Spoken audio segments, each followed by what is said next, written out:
안녕하십니까. 한국 역사영토재단 장계황입니다. 오늘은 김원웅 광복회장이 76주년 광복절을 맞이해서 축사를 했는데 이 부분을 갖고 분석을 한번 해볼 수 있도록 하겠습니다. 제가 오랜만에 아주 시원하고 역사적 근거에 맞는 팩트 중심의 축사가 나온 것 같아갖고 되게 이렇게 사이다 같이 기분이 좋았는데, 또 많은 수구 언론에서는 이 문제를 갖고 많이 헐뜯는 이런 어떤 아픔이 있어갖고 과연 어떤 내용이기 때문에 그렇게 하는가, 이 김원웅 광복회장이 축사를 한 내용을 하나하나 구절구절 한번 분석을 해보는 그런 시간을 한번 가져볼 수 있도록 하겠습니다. 이 김원웅 광복회장은 독립군의 후손이죠. 그래서 지금 광복회 회장을 맡고 있는데 상당히 역사를 근거로 한 민족의식이 투철한 광복회 회장으로서 이번 축사도 아주 멋있게 했는데, 많은 사람들이 여기에 대해 시비를 걸고 있는데 과연 내용이 어떤가 한번 살펴볼 수 있도록 하겠습니다. 읽고 구절구절 해석을 해볼 수 있도록 하겠습니다. 존경하는 국민 여러분, 독립운동가들이 꿈꿨던 나라, 어떤 나라였을까요? 자, 독립운동가들이 꿈꿨던 나라들은 그분들이 자기 재산과 생명을 걸고 가족을 버리고 이렇게 독립운동을 했는데, 그분들이 뭐 어떤 나라를 꿈꾸고 그런 행동을 하고 독립운동을 했을까? 과연 지금 우리나라가 지금 처해 있는 이런 행태가 독립운동가들이 꿈꿨던 나라들일까? 뭐 이런 데 대해서 이제 얘기를 한 거고요. 일제의 비리부터 동족을 배반한 자들이 입법, 사법, 행정의 최고직을 차지하는 나라는 아니었습니다. 그렇죠.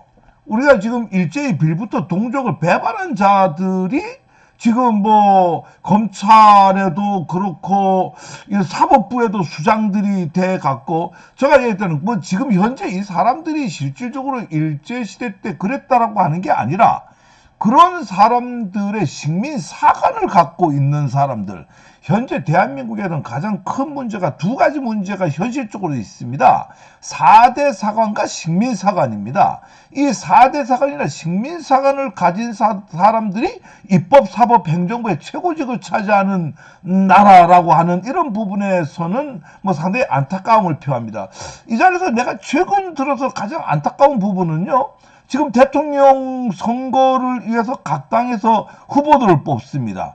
대통령이 나온다라고 하는 것은 사법부도 아니고 입법부도 아니고 행정부의 국가 권력을 갖는 최고의 수장을 뽑는데, 각 후보들 밑에 보면 국회의원들이 줄을 서 있어요. 보면은 입법부에서 국회의원이라는 자들은 각자가 뭡니까? 각자가 하나의 독립된 입법기관입니다.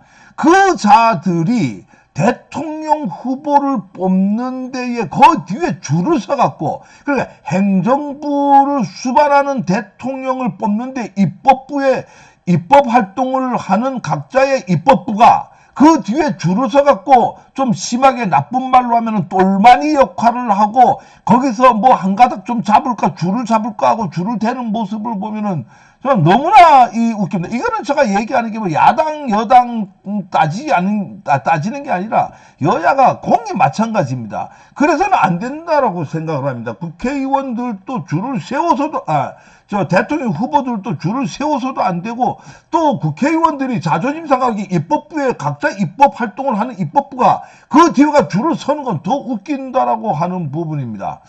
그 다음에 외세에 의해 분단된 나라에서 남북의 형제들이 서로 가슴에 총구를 겨누고 싸우는 나라는 아니었습니다. 이거는 우리나라가 지금 현재 분단이 된 거는 현실입니다. 아마 이 독립운동을 뭐 할 때 이 당시에는 분단이라고 하는 건 아마 상상을 못했을 것입니다. 그런데 지금 우리나라는 분단이 돼 있다라고 하는 거죠. 역으로 얘기하면은 반통일 세력을 욕하는 거라고도 얘기할 수 있습니다. 우리가 이제 분단이 된 거는 결과고, 그럼 우리가 어떻게 해야 되겠어요? 이 통일을 위해서 나가야 되는데, 아직까지 남북의 형제들이 서로 총구를 겨누고 싸우는 나라를 계속 유지하려고 하는 세력과, 이거를 빨리 총구를 겨누지 않는 나라를 만들려고 하는 통일 세력, 반통일 세력, 이게 지금 현재 공존하고 있는 대한민국, 이게 과연 우리 독립운동가들이 꿈꿨던 나라일까? 뭐 이런 측면에서 피를 토하는 심정에서 김원웅 광복회장이 얘기한 게 아닌가 이렇게 생각을 하고요. 한국 사회의 모수는 친일 미청산 분단입니다. 예, 이건 뭐 너무나 중요하죠. 지금 우리는 친일을 만약에 우리가 우리 사회가 해방이 되고 난 뒤에 반민특위를 통해 갖고 친일을 청산했다라고 하면은 우리 사이에 갈등은 없을 겁니다. 진짜 보수가 보수를 하고 진보가 진보를 할 텐데, 지금은 가짜 보수들이 반공을 앞세운 세력들이 보수라고 날뛰고 있는 세상이고, 진짜 진보주의자들인데도 불구하고 민족적 성향과 전통을 이어가려고 하는 게 뜨니까 그 사람들이, 그러니까 그 사람들의 본질이 진짜 보수인데도 불구하고 진보로 이렇게 분류가 되어 있다라고 하는 거예요.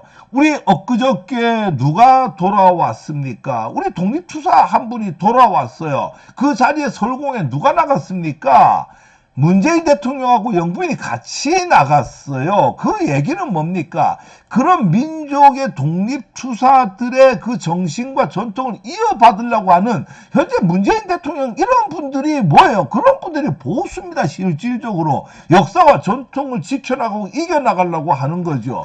그런데 우리는 친일이 청산되지 못하다 보니까 그 자들이 정권을 잡으려고 하더니까 보수적 뭘 갖고 있지 못하다 보니까 메카시즘을 앞세워 갖고 공산주의를 몰아낸다라고 하는 것이 곧 이게 보수다, 이런 어떤 프레임을 만들어 갖고 지금 현재의 광화문 거리에서 날뛰고 있다, 이렇게 얘기하고요. 그런 어떤 친일 미청산과 이 분단이라고 하는 게 너무나 아프다. 우리가 늘 제가 얘기하지만 분단은 3번에 걸쳐 이루어졌죠.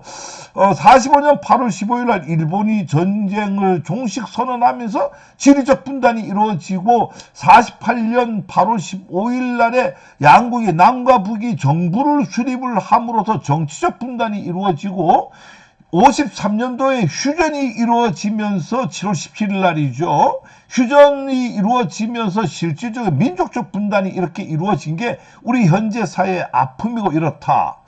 다음은 이제 2차 세계대전 시 일본이 인도네시아를 점령하고 네덜란드계 여성 35명을 일본군 위안부로 끌고 갔습니다.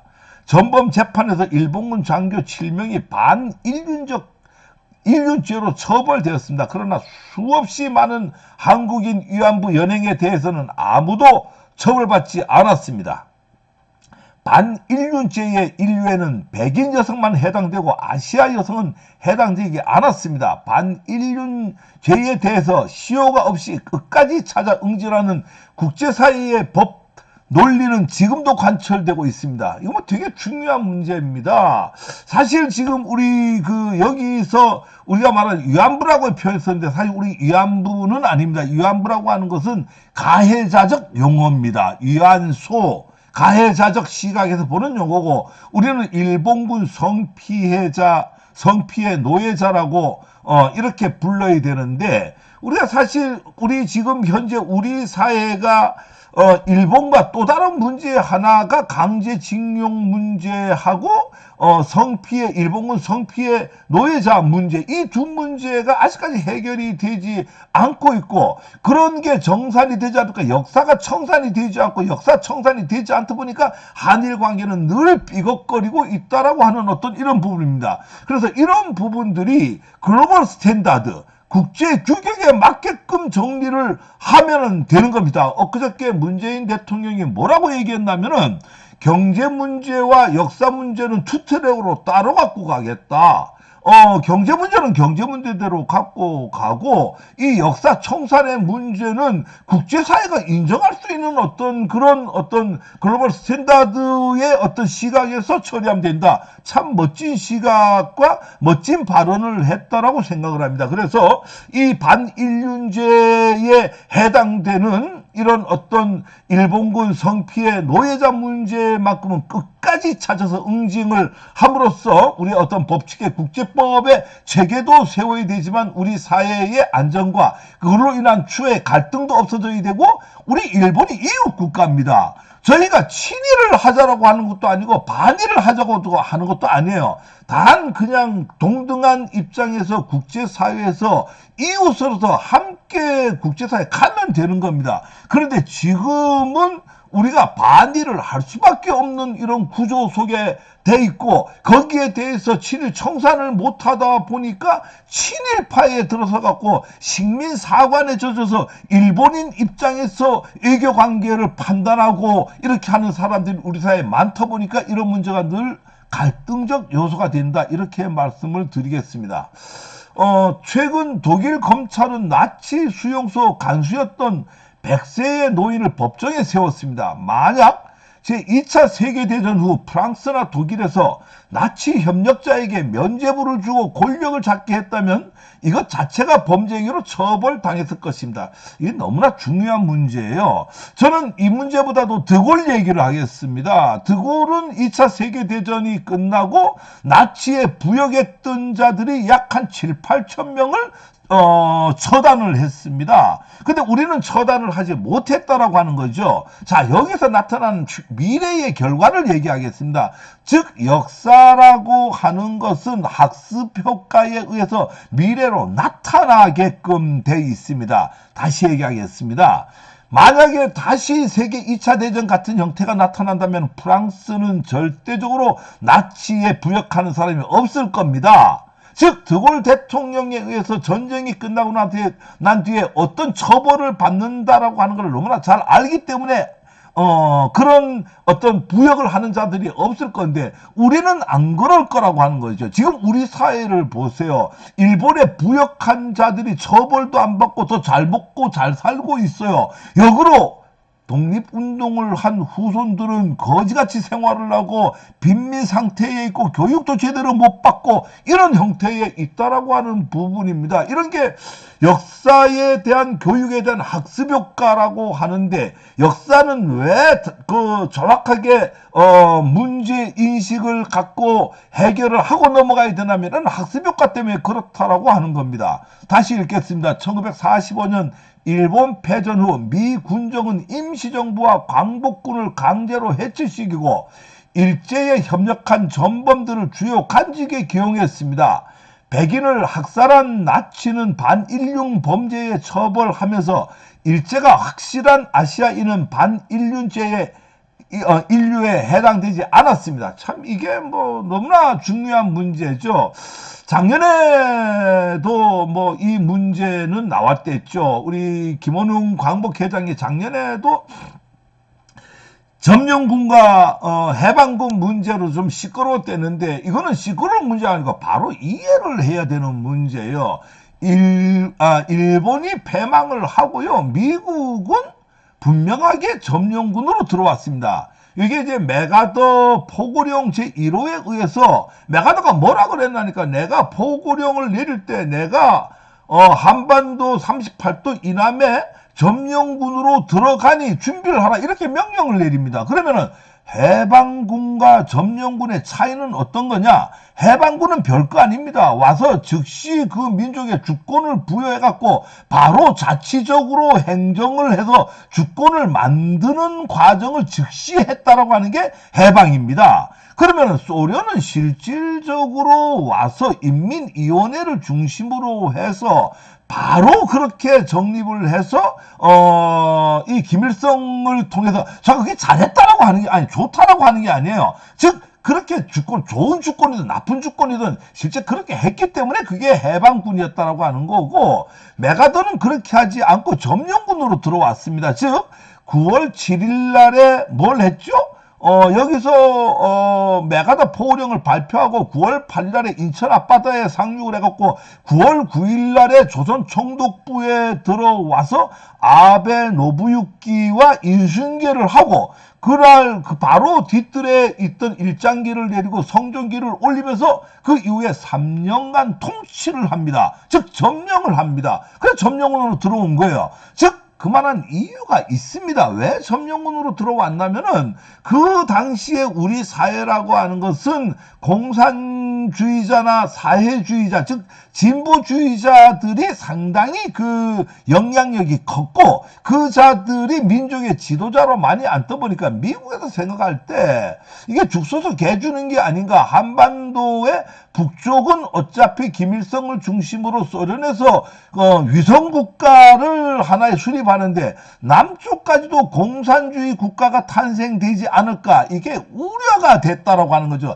그래서 점령을 3년간 하고 그 3년간 점령을 하는 시기에 이승만 같은 친미주의자들을 거기다가 지도자로 세우려고 했던 거예요. 그러다 보니까 여기에 나와 있는 대로 광복군과 임시정부를 강제로 해단시킬 수밖에 없었어요. 그 당시에 세계가 없어졌죠. 건준이 없어지고 인민위원회가 없어지고 9월 6일날 여운형에 의해서 만들어졌던 조선인민공화국이 없어집니다. 없어지고 임시정부를 인정을 안 하고 그러다 보니까 광복군이 강제로 해제가 되는 이런 어떤 우리 아픔의 역사가, 이건 뭐 현실이라고 하는 거죠. 그래서 여기에서 보면은 일제에 협력한 전범들은 주요 관직에 기용했다. 이게 무슨 얘기냐면은 바로 이게 메가더 포고령 제2조에 뭐라고 하니까 일제시대 때 부역한 자들은 자기 자리로 원위치에 돌아가서 하던 일을 계속해라, 이래갖고 단절이 안 됐던 겁니다. 우리가 실질적으로 해방이라고 하는 것은 8월 15일부터 9월 7일까지 21일간 해방이 됐는데 이 일제에 부역했던 자들이 숨죽여서 숨어 살았던 것은 겨우 21일입니다. 9월 7일날 메가더 포고령이 발표가 되면서 이 자들이 다시 세상 밖으로 나와갖고 그 자리에 다시, 즉 일제시대 때 경찰하던 인간들은 다시 경찰로 가고 그때 판사했던 인간들이 다시 판사로 들어가고 검사했던 인간들이 다시 검사를 해갖고 그 세력이 지금까지 이어져 오고 있다고 하는 것을 여러분들은 잘 알아야 됩니다. 초대 내각에 참여한 독립운동가 이시영 부통령은 친일 세력들이 바로에 손발이 묶여 아무것도 할 수 없었다고 고백하고 부통령직을 사퇴했습니다. 광복군 출신 이범석 총리 겸 국방장관은 8개월 만에 교체됐습니다. 내각이 독립운동가들이 하나씩 제거되고 친일파 내각이라도 과언이 아니었습니다. 아닙니다. 과언이 아니라 친일파 내각이었어요. 독립운동을 했던 임시정부에 있었던 분들은 내각에 초대받지 못했죠. 이거는 뭐 간단합니다. 1925년도에 상해 임시정부 시절에 어떤 일이 있었죠?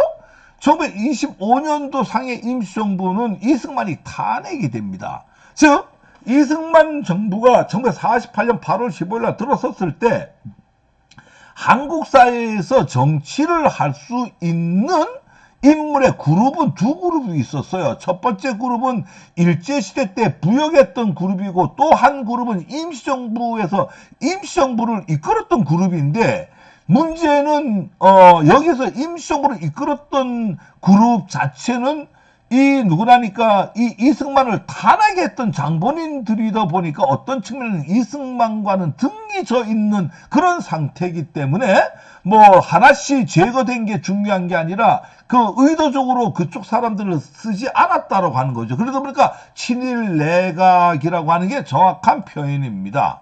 자, 다음 또 읽어보겠습니다. 우리 국민은 독립운동의 연장선상에서 친일 정권과 맞서 싸웠습니다. 4.19 혁명으로 이승만 친일 정권을 무너뜨렸고 국민 저항의 정점에서 박정희 반민족 군사 정권은 자체 붕괴되었습니다. 전두환 정권은 6월 항쟁에 무릎을 꿇었고 박근혜 정권은 촛불혁명으로 탄핵되었습니다. 국민들은 친일의 뿌리를 둔 역대 정권을 무너뜨리고 또다시 무너뜨리고 처절하지만 위대하고 찬란한 투쟁에 반복된 승리를 이렇게 우뚝 선 대한민국을 만들었습니다. 우리 대한민국이라고 하는 것은 청년이 역사의 변곡점에는 늘 청년들이 나라를 살렸습니다. 우리가 독립운동 연장선상에서 친일 정권과 맞섰지요. 친일 정권과 맞섰는데 여기에 부정부패가 일어났는데 청년들이 4.19 혁명을 통해서 이승만 친일 정권을 무너뜨리고요. 맞는 얘기입니다. 사실 역사 이걸 부정할 사람 나와 보세요. 국민조화 정점에 박정희 반민족 군사정권 자체 붕괴가 됐다. 이게 왜 자체 붕괴가 됐어요? 이게 청년들이 민주화를 외치고 길거리에 뛰쳐나오고 이 바람에 이 자체 붕괴가 될 수밖에 없었다라고 하는 거예요. 그 이후에 전두환 정권은 6월 항쟁에 청년들이 넥타이 부대를 포함해갖고 민주화를 외치다 보니까 청년들 앞에, 국민들 앞에, 시민들 앞에 무릎을 꿇을 수밖에 없었고, 박근혜 정권은 전 국민이 나서서 어떤 그 촛불혁명에 의해서 붕괴가 될 수밖에 없었다. 이렇게 얘기를 하겠습니다. 다음 계속 읽겠습니다. 윤봉길 의사가 상해 홍구공원에 던진 폭탄에 일본 육군 대신 출신 시라카와 요시노리가 죽었습니다. 백선엽은 그를 얼마나 흠모했던지 시라카와 요시노리로 창씨 개명했습니다. 우리 사회 일각에서 백선엽을 국민의 아버지라고 칭송하는 자들이 있습니다. 시라카와 요시노리가 국민의 아버지라면 우리 윤봉길 의사는 어떻게 되는 겁니까? 이게 참 우리가 골치 아픈 그 역사가 만들어지는 이 과정에 늘 이런 게 있습니다. 7.18을 숙청을 했다라고 하면은 백선엽은 장군으로 갈 수가 없고 처단을 당했었어야 되는 거예요. 즉 우리가 특위를 반민특위에서 처단이 됐었어야 되는데 그 과정이 없다 보니 백선엽 같은 자들이 다시 대한민국 정통의 어떤 그 국군에 들어가게 되고 그 자들이 한국 전쟁을 막아내다 보니까 흠모하는 시라카와 요시노리를 흠모했지만 지금 뭐 우리 그 수국 꼴통에 수많은 또 사람들이 대다수의 많은 사람들이 백선엽을 얼마나 흠모하고 있습니까? 여러분 그래서 역사라고 하는 걸 우리가 바로 봐야 됩니다. 제가 공도 있고 과도 있고 이런 얘기를 하는 게 아니에요. 역사라고 하는 거는 공이 있고 과가 있는데 가장 특징적인 게 뭐냐? 정체성은 하나로 나타나는 겁니다. 여러분 나치가요? 히틀러가 착한 일을 안 했습니까? 예, 하나도 안 했습니까? 태어나서부터 죽을 때까지 히틀러는 나쁜 일만 하다 죽었습니까? 안 그렇습니다. 그 사람도 때로는 또 가정에 자상했을 수도 있고 예를 들어서 친구들한테 의리를 지켰을 수도 있고 착한 일, 좋은 일 많이 했을 겁니다. 그러나 나치 독일에서 히틀러라고 하는 것은요 그냥 전쟁 광이고 악마입니다.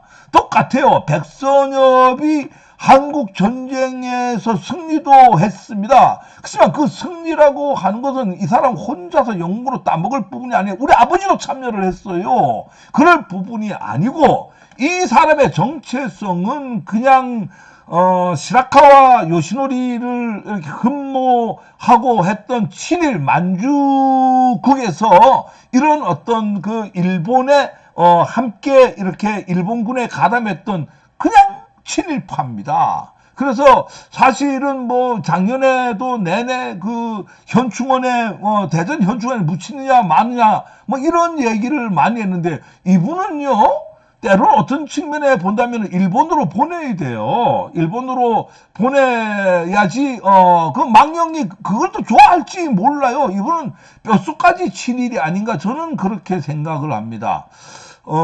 이게 뭐 거의 끝나갈 무렵인데요. 친일 반민족 권력하에 독립운동가들은 일제 때 못지않은 탄압을 받았습니다. 고문 투옥 심지어 학살을 당하기도 했습니다. 재판장에서 법복을 입은 친일파 출신 대법관과 제수복에 수갑찬 독립운동가들의 모습도 지켜볼 수 있었습니다. 독립운동이 죄가 되는 세상에서 그 후손들은 어떻게 잘 살 수 있었겠습니까? 여기에서 제일 중요한 부분이에요. 사실적 관계입니다. 이게 무슨 얘기라니까 이게 친일파들은 독립군들을 많이 없앴어요. 제가 무슨 얘기라니까 자기 정체성을 확보를 하려고 하다 보니까 그럴 수밖에 없었다라고 하는 게 대한민국 갈등의 대부분은 여기서부터 나온다라고 하는 부분이에요. 지금 그분들이 일제를 팔아먹었던 이완용의 후세들, 일사오적, 을사오적이 전부 판사 출신이라고 하는 건 알고 계세요? 그 판사 출신 5명이 나라를 팔아먹고 그 판사들이 지금까지 그 판사들이 이어오고 있습니다. 그 판사들의 시각을 가진 그 판사들이 정경심 교수를 4년을 때리고요.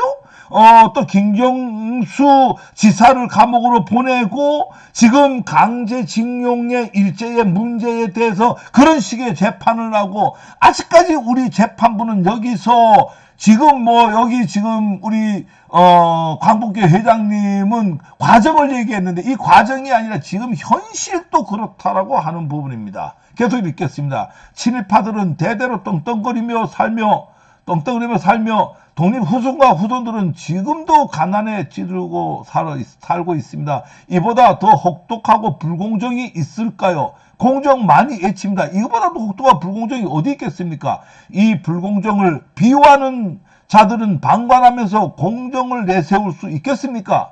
민족 배반의 대가로 형성한 친일 자산을 국고로 귀속시키는 법의 제정을 반대하는 세력, 광복절을 폐지하고 건국절을 제정하겠다는 세력, 친일을 미화하는 교과서를 만들어 자라나는 세대에 가르치겠다는 세력, 이런 세력은 대한민국 법통이 임시정부가 아니라 조선 총독부에 있다고 믿는 세력입니다. 참 멋있는 말 같아요. 여기서 다시 한번 저 읽을게요. 이게 광복절 폐지하고 건국절 제정하겠다고 하는 세력이 있고요. 민족 배반의 대가로 형성된 그 친일 자산을 굳고 귀속시키는데 이걸 반대하는 세력이 있어요.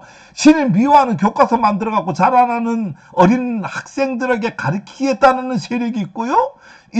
이런 세력들은 대한민국 법통이 임시정부가 아니라 조선 총독부에 있다고 믿는 세력입니다.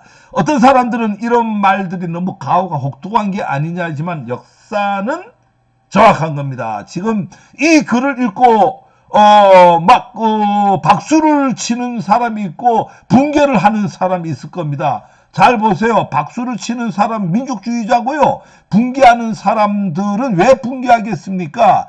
진짜 조선 총독부의 뿌리기 때문에 붕괴를 하는 거예요. 대한민국의 민족의 어떤 그 양심을 갖고 배달족이라고 하면은 이 글을 읽고 사이다같이 시원하다라고 해야 되는 거예요. 지금 이 영상을 보고 있는 당신은 시원합니까? 붕괴합니까?